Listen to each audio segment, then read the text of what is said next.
Hey guys, Pete here. Westworld Season 1 Episode 6 has come and gone, and this will be my recap. I'm going to go through it scene by scene and then talk about some thoughts it brings up around the major storylines. It will contain spoilers about everything that's happened in Westworld so far. If you aren't caught up with what's been happening through Episode 6, you'll probably want to stop watching now. So let's jump right into it. We start out with Maeve waking up. The last time we saw her, she had woken up in the center and freaked out the text when the bird landed on her finger. We see her walk into the Mariposa and can tell she has something on her mind. A new guest comes in and she tells Clementine she'll take this one. She takes him upstairs where she starts insulting him as soon as they get into the room. He starts to have sex with her and we realize she is goading him in order to have him kill her. He puts his hand on her throat and she encourages him to start choking. We start to see her lose consciousness and then we see her wake up in the center. She sees Felix, the tech we last saw her with, and she says, "Now then, where were we?" Bernard is in his office where we last saw him with Elsie. It seems like no time has passed since he is just picking up the satellite link. They discuss the fact that someone inside the center must have implanted the device and talk strategy to figure out how to learn who actually put it there. Bernard explains that the Stray was an older model, so the data wasn't completely gone.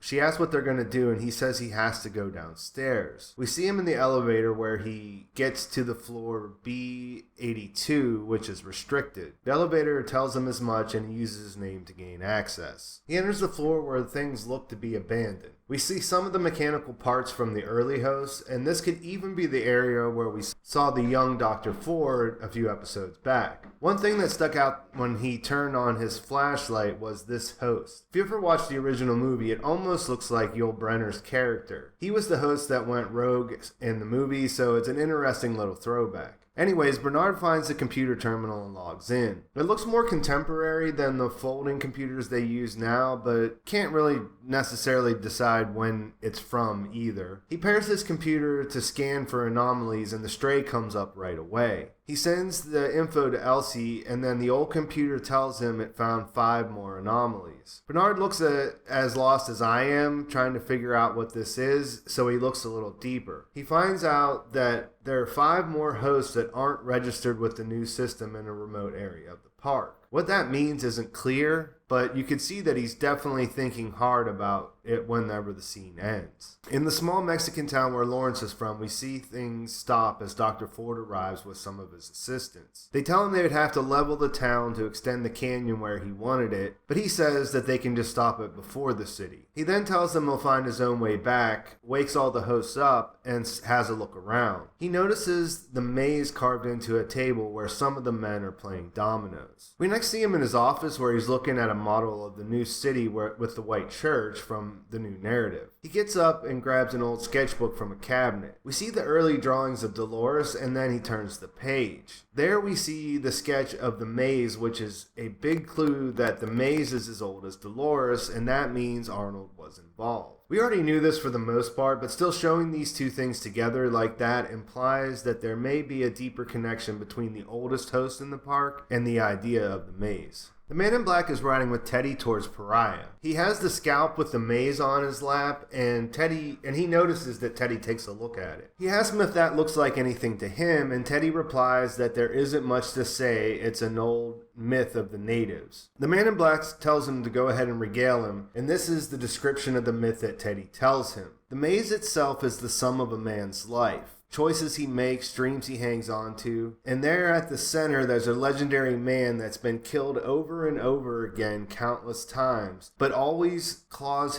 himself back to life. The man returned for the last time and vanquished all of his oppressors in a tireless fury. He built a house, and around that house he built a maze so complicated only he could get through it. I reckon he'd seen enough of fighting. After the talk, 2 men come along on the road to tell him the army has shut down the border because there was trouble in Pariah. The man in black asks Teddy if he knows another way across the border, which he does. He says it's treacherous, but he's going either way to find Dolores. The man in black has his opportunity and follows along.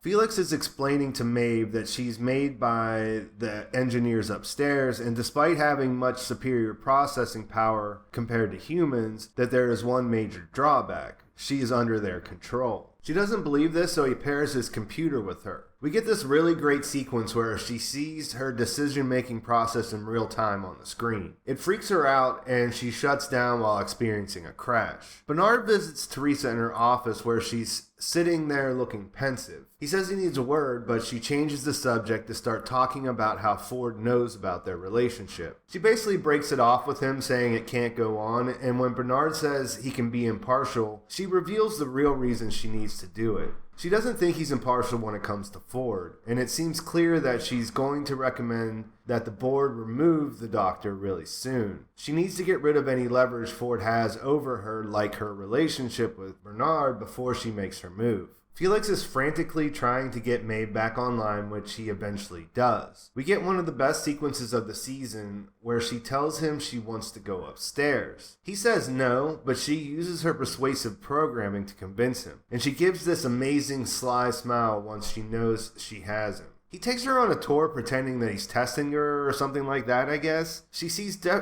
several different areas where the hosts are being developed, and we get a really cool shot of a new host having their blood inserted for the first time, and we see the body go from the white color to the flesh color. They go through design where he tries to get her back onto the elevator to go back downstairs. Before she does, she sees a giant screen where they're playing the welcome message that we saw William, with when he first came.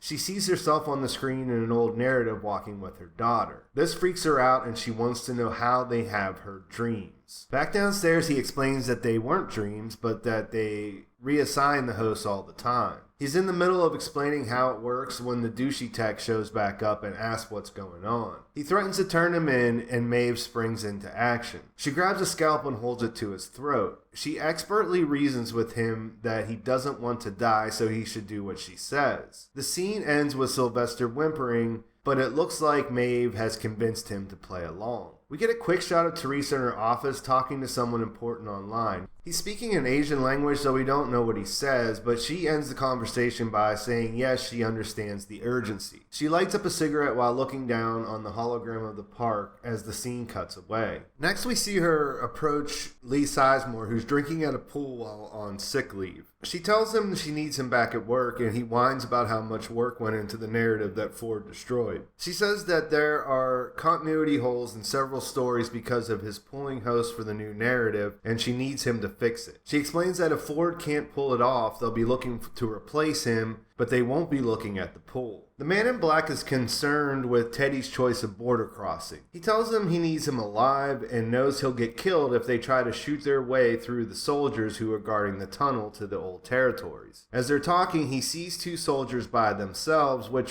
he realizes he can kill to take their uniforms. Dressed as soldiers, they approach the border, but a soldier recognizes Teddy from the past. Teddy ends up shooting him and some others, but they get captured in the process. Lee is still at the pool and eyes up a guest that he wants to chat up. From this, I gather he is at the Mesa Gold, the area where you go to decompress from your stay in the park. It's like a buffer zone that you visit before you go back to the real world. Anyways, he tries to order a drink while he's talking, and the bartender cuts him off. He delivers a message that Teresa wants him to sober up and get back to work. The guest leaves at this, but Lee decides to grab a bottle from behind the bar when the bartender isn't looking. He says fuck this place and takes off with it. Elsie comes to tell Bernard that the tracking data he sent her was timestamped. She says she'll be able to find out who the saboteur is. She says she's going to use this as a way to get ahead with corporate once they find out she saved them from this espionage. She goes on a rant about Teresa, saying hers will be the first head to roll, and we see that Bernard is torn between what's going on. He takes off to the control center and looks at Teresa in her office when he goes past. He finds a tech and asks her about his inquiry. She says the sector he asked about has been deserted since it is being held for future expansions. He asks if any hosts or techs have been there, and she says no. He goes on his own to this sector and finds a house on the property. When he enters, we see the boy that Ford was talking to, and we see a man that looks like Arnold from the picture Ford showed him. The man gets angry when he asks if he's Arnold and starts to grab him in order to throw him out of the house. Bernard tries to stop him, but he doesn't respond to his voice commands. Ford shows up and stops him and explains that they are the only original hosts that Arnold built himself left in the park. He tells Bernard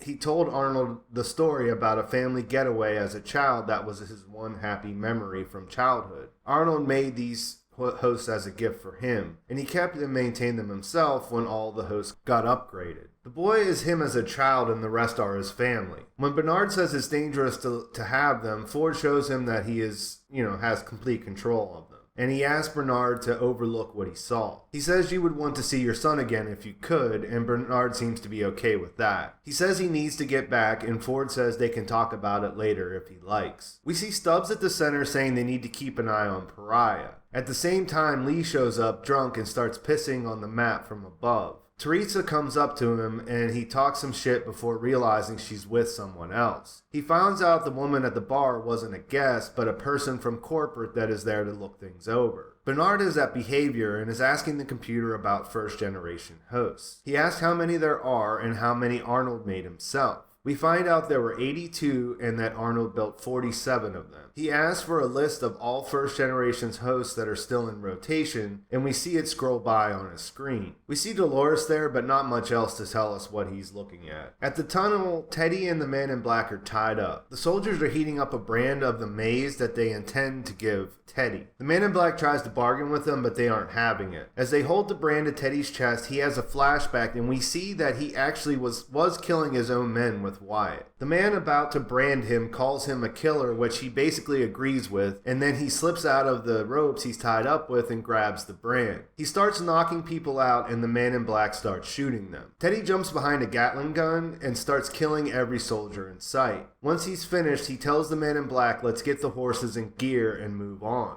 Elsie calls Bernard to tell him it is one of Delos's satellites they found. She tells him she's going to check out a transmitter that was turned on to see who else accessed it. She tells him that the voices the hosts are hearing are being broadcast from there, and he says they abandoned doing that years ago. She's talking about the bicameral mind thing, and he doesn't really know what to think about it. Ford walks up on his young self and tells him that he wants to play catch with the dog. The boy looks upset, so he asks him where the dog is. When they get there, they can see that the dog is dead and is bloody around the head and mouth. Elsie shows up at the abandoned theater that looks like something straight out of a horror movie. She scans around until she finds the relay. She downloads the information about previous users, but we don't see what she finds. Bernard shows up at Teresa's apartment to tell her what he's found. He ignores one call from Elsie and starts to tell Teresa something about Ford and Arnold. Elsie calls again, so he has to answer. She tells him that Teresa is the one who's been uploading the data, but there's more. He says he'll have to call her back, and we don't see how he handles the rest of the conversation with Teresa before leaving. Felix and Sylvester are explaining how Maeve's personality is determined, and they're showing her how she's programmed. They show her the attribute matrix, and she isn't happy about her intelligence rating. They explain she is as high as they let any host go, but she still says she wants to make some changes. When Sylvester tries to explain that they can't do that, Maeve turns things around once again, saying that the lonely boys down there can do exactly that. They can activate hosts and erase their minds. She implicates that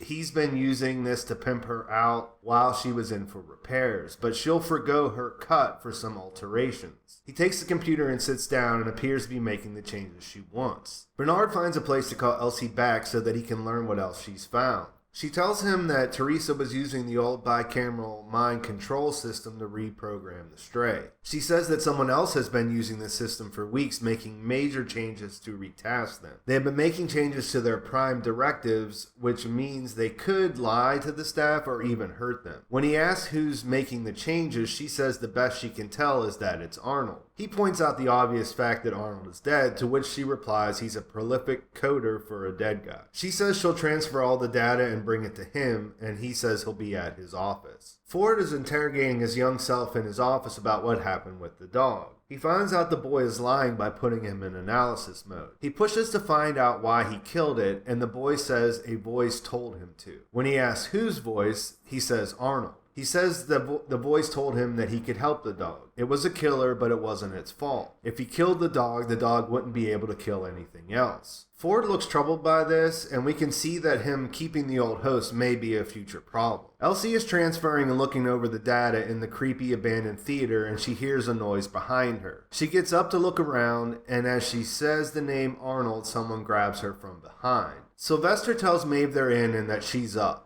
As they are lowering her loyalty, Felix notices that someone else has already been altering her attributes. Sylvester says it's someone with a much higher privileges than him and that he's done. She turns things around once more and then tells Felix to turn her bulk at perception all the way up. He does, and she says, "Dear boys, we're going to have some fun, aren't we?" And with that, the episode ends. If you were wondering what the specific term they use for her intelligence metric, like what it means, well, so was I, and I had to look it up, and I found that the dictionary definition of the word apperception is as follows. 1. Introspective self-consciousness. 2. Mental perception, especially the process of understanding something perceived in terms of previous experience. So that's pretty much up for the episode. Can we take a minute to talk about just how amazing the actress Thandie Newton is? The opening sequence alone is just superior acting. Every gesture and move she makes is like perfect. We noticed that she was on a getting killed spree, but we learned that it was more of an attempt to figure out what was going on rather than her actually knowing what to expect when she woke up on the other side. The scene with her walking through the center kind of discovering all this stuff could have been really bad because obviously it's far-fetched that he can take her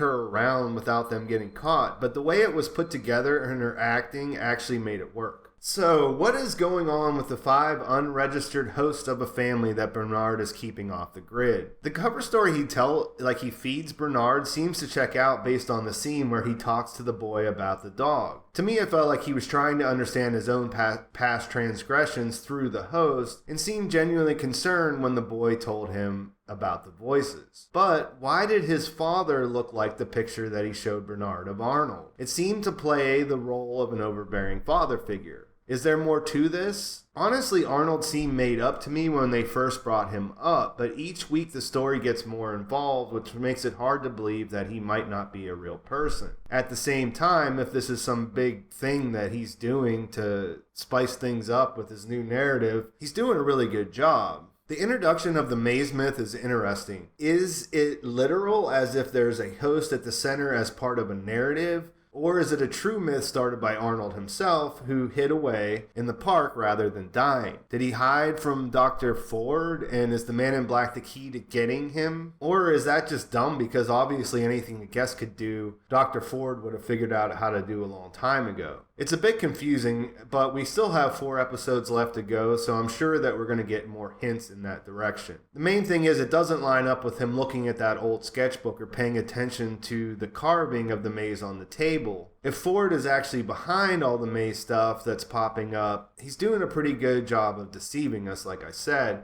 He's a really calm and collected character, which is also a nod to how good of an actor Anthony Hopkins is. But he seems to be worked up when you think about it along those lines. It's cool to see Teddy break out and go crazy with improvisation when he thinks Dolores is in trouble. The Gatling gun scene shocked even the man in black, who is basically pulling his strings right now. This could really come in handy when they move across the border. And it's interesting to see the guy who was always getting killed before now taking an active role in killing other people. We got no Dolores at all this episode, but they are headed in her direction. Her and William were last seen on a train headed to the front, which could potentially be where Wyatt is at this point. We know for sure he's not in Pariah, so they're a little behind, but if you watched the trailer from last week, you know what I'm hinting at here. Felix and Sylvester are so far over their heads here with Maeve, and they're improving her. Think about it. She had them both eating out of her hand before the upgrade. Now she's a full 6 points higher than they let any host go in apperception. I don't think it's a coincidence that Felix mentioned that the hosts have more processing power than humans and then later ended up maxing her out. After seeing everything she saw,